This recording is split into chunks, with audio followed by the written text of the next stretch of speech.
اعوذ باللہ السمیع العلیم من الشیطان الرجیم بسم اللہ الرحمن الرحیم سورہ یونس آیت نمبر 61 وما تکونوا فی شأن،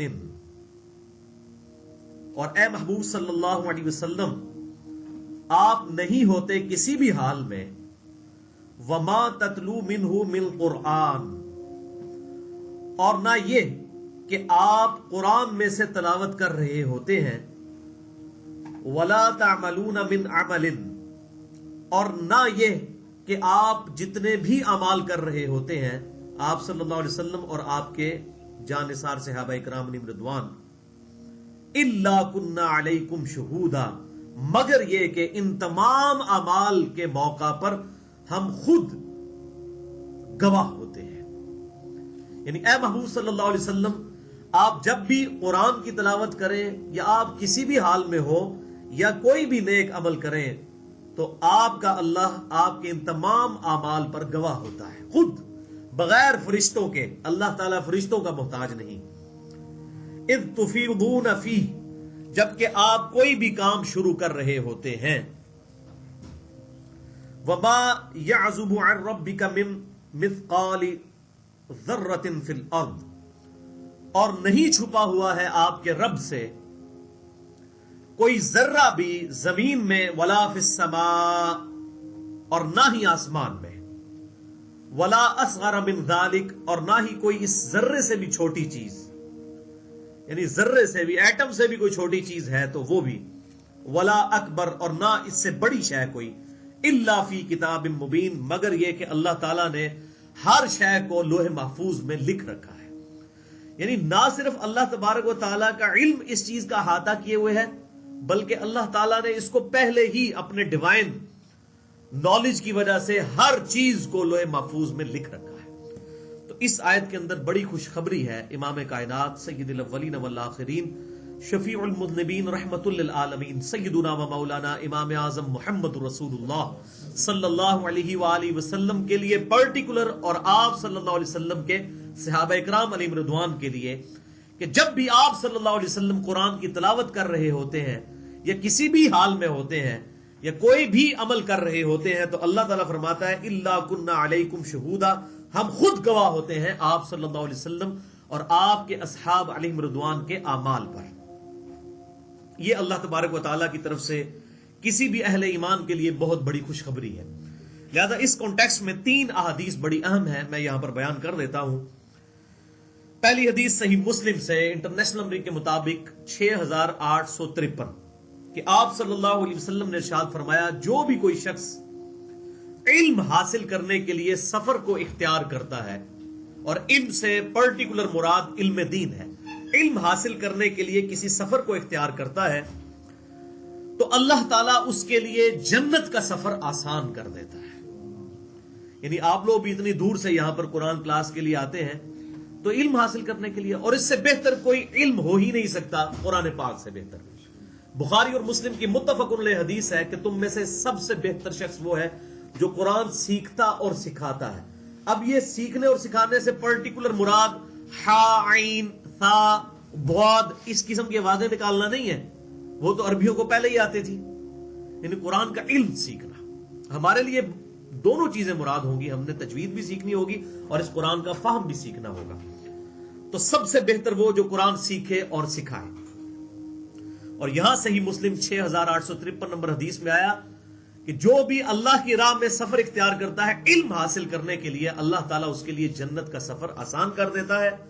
اور جو لوگ اللہ کے گھر میں اکٹھے ہوں، کس لیے؟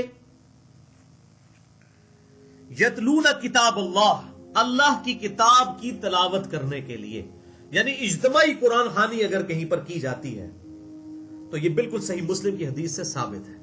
یتلون کتاب اللہ، اللہ کی کتاب کو تلاوت کرنے کے لیے اگر کوئی لوگ پرٹیکولر اس نیت کے ساتھ جمع ہوتے ہیں، وَيَتَدَارَسُونَهُ بَيْنَهُمْ، اور اس قرآن کی درس و تدریس کرتے ہیں، آپس میں بیٹھ کر کوئی قرآن کا حلقہ لگاتے ہیں اور اس میں ایک دوسرے کو درس دیتے ہیں قرآن سے، قرآن کی جو احکامات ہیں اور قرآن پاک کی جو فکر ہے وہ لوگوں کو سکھاتے ہیں، اس کا فہم۔ تو جو تلاوت کرتے ہیں وہ الگ کر دیا ان کو، اور ساتھ وہ لوگ بھی جو اس کی درس و تدریس کرتے ہیں، اس کا فہم سیکھتے اور سکھاتے ہیں. تو آپ صلی اللہ علیہ وسلم نے پھر 4 باتیں ان کے لیے ارشاد فرمائی. نمبر 1، صحیح مسلم 6853، ان پر اللہ تعالیٰ کی طرف سے سکینت نازل ہوتی ہے، اللہ کی طرف سے سکون. الا بذکر اللہ تطمئن القلوب، سورۃ الرعد کی آیت نمبر 28 میں آیا، آگاہ ہو جاؤ اللہ کی یاد میں دلوں کا سکون ہے. اور اللہ کی سب سے بڑی یاد کیا ہے؟ قرآن. انا نحن نزلنا الذکر وانا له لحافظون، اس ذکر یاد دہانی کو ہم نے نازل کیا اور ہم اس کی حفاظت کرنے والے ہیں. سب سے بڑا ذکر اللہ کا اللہ کی کتاب ہے، اور باقی ساری چیزیں بعد میں. تو اللہ تعالیٰ کی طرف سے ان پر سکینت نازل ہوتی ہے. نمبر 2، اللہ کی رحمت انہیں ڈھانپ لیتی ہے جو قرآن کی تعلیم سیکھنے کے لیے آتے ہیں. اور یہ بات یاد رکھیے گا، اس میں طویل خاص سے جو مراد ہے وہ قرآن کا فہم، کہ اس میں لکھا کیا ہوا ہے. عربیوں کو تو پتا تھا ہا کی آواز کہاں سے نکلتی ہے، عین کہاں سے نکلتا ہے، ثا کہاں سے نکلتا ہے، تا طا، یہ تمام ان کو فرق پتا تھے. یہاں پر آیا یتدارسونہ بینہم، آپس میں ایک دوسرے کو درس دیتے ہیں اس کتاب کا. ان لوگوں کے لیے پرٹیکولر ان پر سکینت نازل ہوتی ہے، نمبر 1. نمبر 2، ان کو رحمت اللہ کی ڈھانپ لیتی ہے. نمبر 3، فرشتے گھیر لیتے ہیں اس محفل کو، ساری محفل کو. یہ اکثر لوگ جو یہ والی حدیث وہ پکڑ کے لگا رہے ہوتے ہیں اللہ کا ذکر اور فلاں ذکر کے اوپر کہ جی فرشتے ڈھانپ لیتے ہیں، وہ پرٹیکولر ہے ہی کتاب اللہ کے درس کے لیے ہے. صحیح مسلم انٹرنیشنل نمبر کے مطابق 6853 اس ذکر کے لیے ہے پرٹیکولر. نمبر 3، فرشتے گھیر لیتے ہیں. اور نمبر 4، اللہ تعالیٰ ان لوگوں کے بارے میں اپنے فرشتوں میں فخر فرماتا ہے کہ دیکھو تم نے تو یہ کہا تھا کہ یہ زمین پر خون ریزی مچائے گا، دیکھو ایسے لوگ بھی، ایسی سلیم الفطرت روحیں بھی دنیا میں موجود ہیں جنہوں نے ان صلاتی و نسکی و محیای و مماتی للہ رب العالمین، بے شک میری نماز، میری قربانی، میرا جینا، میرا مرنا سب کچھ اللہ رب العالمین کے لیے، انہوں نے سب کچھ اپنا وقف کر دیا ہے. اللہ از دا ٹاپ پرائورٹی ہے جن کی، اللہ ترجیح اول ہے. ایسے لوگ بھی موجود ہیں. اللہ اکبر. اور پھر ساتھ ہی آپ صلی اللہ علیہ وسلم نے ارشاد فرمایا، جس شخص کو اس کے عمل نے پیچھے کر دیا اس کا نسب کبھی بھی اسے آگے نہیں کر سکے گا.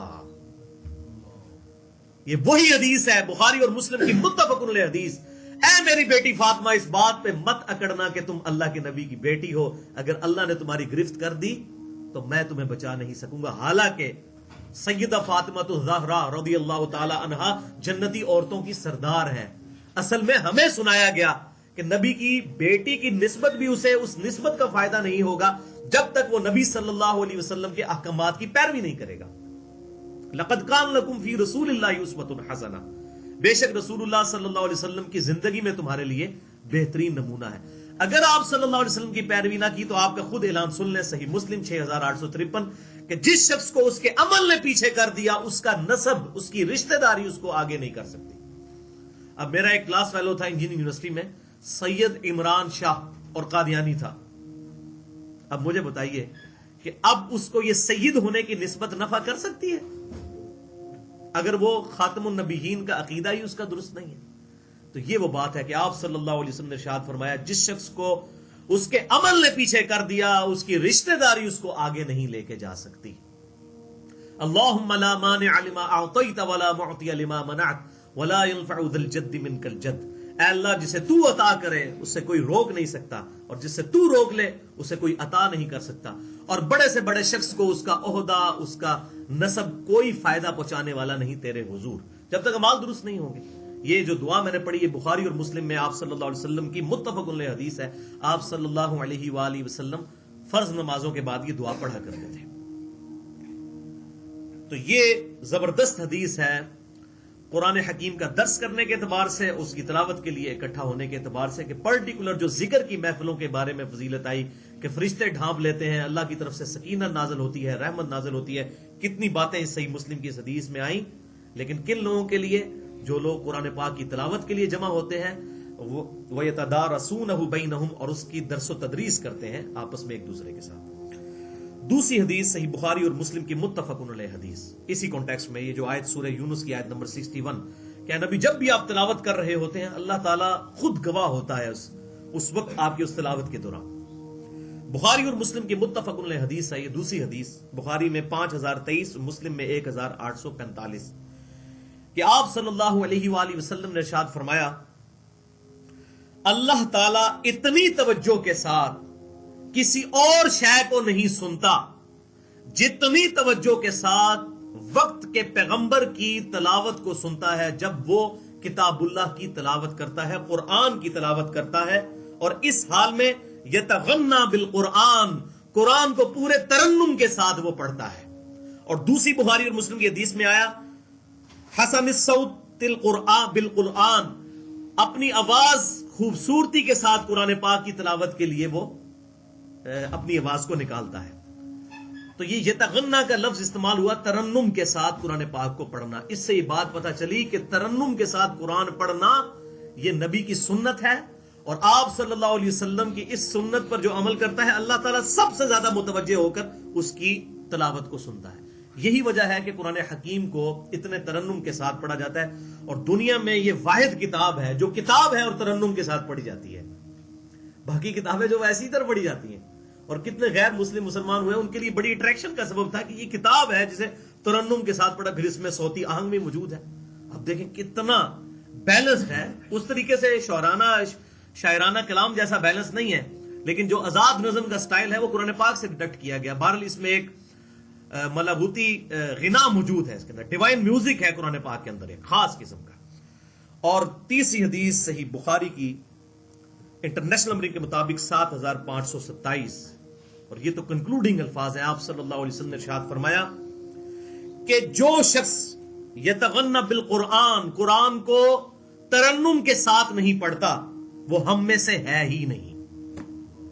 خوش الہانی سے قرآن پڑھنا ضروری ہے۔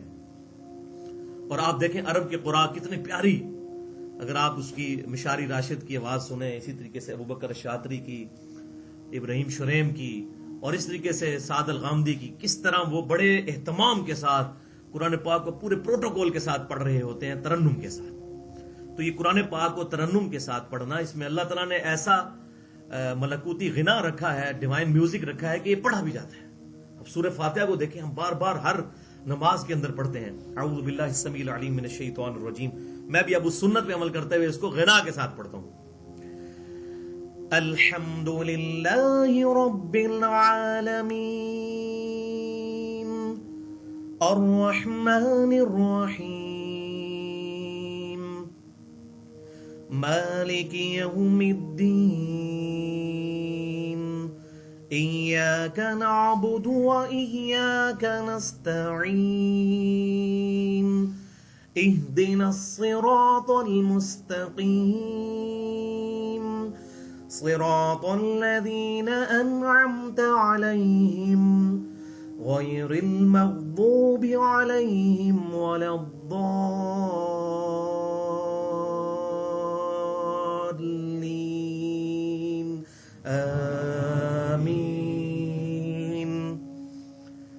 یہ اللہ تعالیٰ نے ایسا اس کے اندر غنا رکھا ہے۔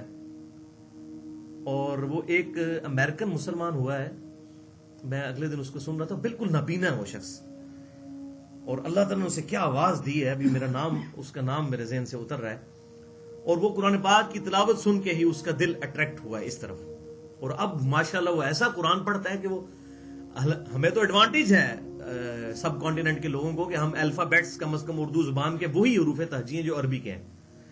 انگریز تو بیچارے ان کو تو پہلے الف با تا تھا بھی سیکھنا پڑتا ہے، اور اس نے وہ سیکھ کے اتنی زبردست انداز میں الحمدللہ تلاوت کرتا ہے۔ تو اس طرح کے بڑے لوگ موجود ہیں۔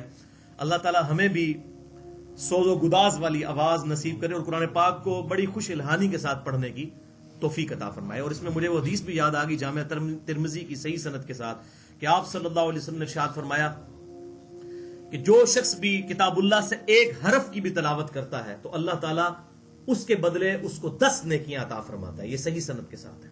اور پھر آپ صلی اللہ علیہ وسلم نے ارشاد فرمایا، میں نہیں کہتا کہ الف لام میم یہ ایک حرف ہے، بلکہ الف ایک حرف، لام ایک حرف اور میم ایک حرف ہے۔ چاہے یہ وہ الف لام میم سورہ البقرہ کے شروع والا ہو یا الم تر کیف فعل ربک باصحاب الفیل اس میں آئے، اللہ تبارک و تعالیٰ نے ہر حرف کے بدلے ایک نیکی رکھی ہے۔ لیکن اس کا جو احسن ہے، جو اس کی بلائی ہے، جو اس کی کریم ہے وہ اس کی تعلیمات پر عمل ہے. ورنہ اگر کسی کا عقیدہ درست نہیں ہے، اس کے عقیدے میں شرک پایا جاتا ہے، آپ صلی اللہ علیہ وسلم کا وہ گستاخ ہے، تو پھر اس کو ان چیزوں کا فائدہ نہیں ہوگا جب تک کہ وہ کتاب اللہ کے مطابق اپنے عقائد اور نظریات کو نہیں کر لیتا.